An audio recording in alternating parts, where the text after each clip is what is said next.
wabarakatuh. Di sini kami akan mencari titik keseimbangan. Tujuannya menentukan titik berat atau keseimbangan pada benda tegar. Dasar teori. Dasar teori, sebuah benda tegar berada dalam keadaan seimbang mekanis sehingga relatif terhadap suatu kerangka acuan inersial. 1. Percepatan linear, pusat masanya 0.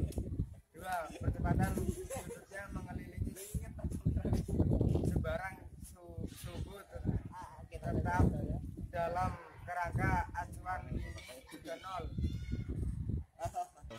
Persyaratan di atas tidak mengharuskan benda tersebut dalam keadaan diam karena persyaratan pertama membolehkan benda bergerak dengan kecepatan pusat masanya konstan. Sedangkan persyaratan kedua membolehkan benda berotasi dengan kecepatan sudut rotasi yang konstan juga. Syarat keseimbangan benda tegar adalah sigma F sama dengan 0 dan sigma T sama dengan 0. Di mana sigma F syarat kesetimbangan translasi dan sigma T syarat kesetimbangan rotasi atau Anonymous 2013. Kesetimbangan benda tegar berasal dari persamaan hukum Newton. Jika benda dipengaruhi oleh gaya yang jumlahnya 0, maka sigma F sama dengan 0. Maka benda akan lembab atau seimbang translasi. Dari syarat itulah, maka berlaku persamaan sigma F sama dengan 0 dan sigma torsi sama dengan 0. Torsi dipengaruhi oleh gaya dan lengan, sehingga dapat dirumuskan torsi sama dengan F kali D sin theta. Benda tegar akan melakukan gerak translasi apabila gaya yang diberikan pada benda tepat mengenai suatu titik yang disebut titik berat. Apabila benda berada di titik berat, maka akan mengalami keseimbangan rotasi atau tidak mengalami rotasi. Titik berat berfungsi sebagai sumber rotasi dan lintasan gerak dari titik berat. Alat dan bahan: 1. Lilin. 2. Tusuk gigi. 3. Korek api. 4. 2 gelas kaca sama ukurannya. 5. Kentang. 6. Garpu. 7. Ballpoint. 8. Benang. 9. Gunting. 10. Kayu penyangga. Di sini kami sudah merancang sebuah alat, yaitu begini. Mungkin ini terlihat sangat ganjal, tapi kita coba saja. Dan ini sudah disediakan 2 kayu penyangga.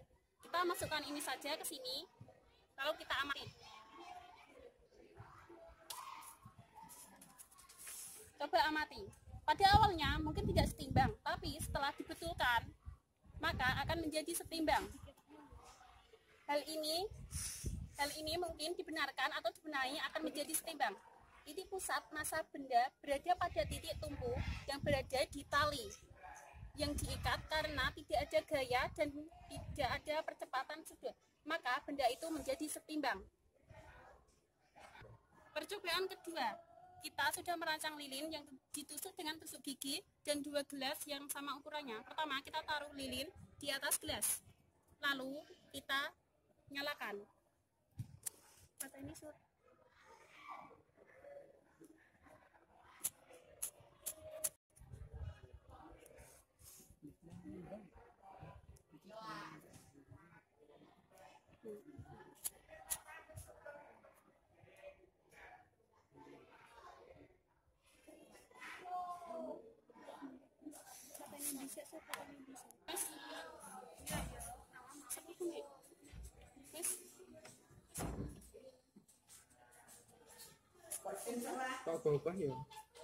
Pada percobaan 1 yang menggunakan lilin, pada awalnya lilin masih tegak. Kalian lihat sendiri kan tadi. Lalu lilin bertranslasi, lalu bergerak semakin cepat, lalu mulai bergeser, bertranslasi, bergerak rotasi. Lilin condong ke kanan, berarti berotasi secara cepat. Diam, berotasi secara cepat. Kita amati lagi.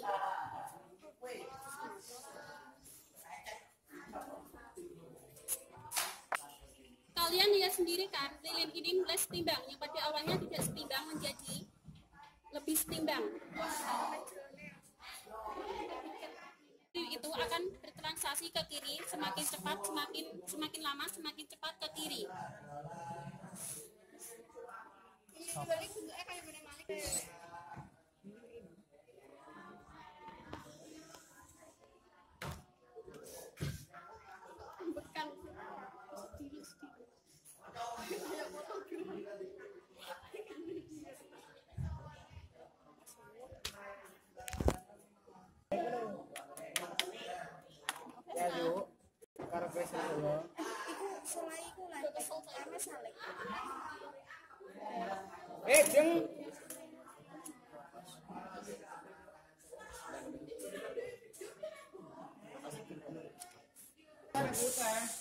Kalian melihat sendiri bahwa lilin ini saling mempertahankan untuk tetap seimbang. Pembahasan. Kedua benda itu setimbang resultan gaya dan resultan momen gaya sama dengan 0. Selain itu, benda tegak dapat berubah posisi dikarenakan ada gaya dari luar dan ada percepatan sudutnya. Tetapi beda dengan percobaan ini, tidak ada gaya dan percepatan sudutnya tidak ada. Sehingga benda tersebut seimbang. Percobaan ini sigma F sama dengan 0. Keseimbangan translasi dan sigma torsi sama dengan 0. Keseimbangan torsi. Kedua hal tersebut yang menyebabkan benda menjadi setimbang. Kesimpulan diskusi bareng. Kesimpulannya, 1. Setiap benda pasti memiliki titik berat. 2. Keadaan benda setimbang. Diam, gaya-gaya yang bekerja pada benda tersebut memiliki resultan 0. Percepatan linier pusat masanya 0 dan percepatan sudutnya juga 0. Dan sigma inersial sama dengan 0. Dari kami, wassalamualaikum warahmatullahi wabarakatuh.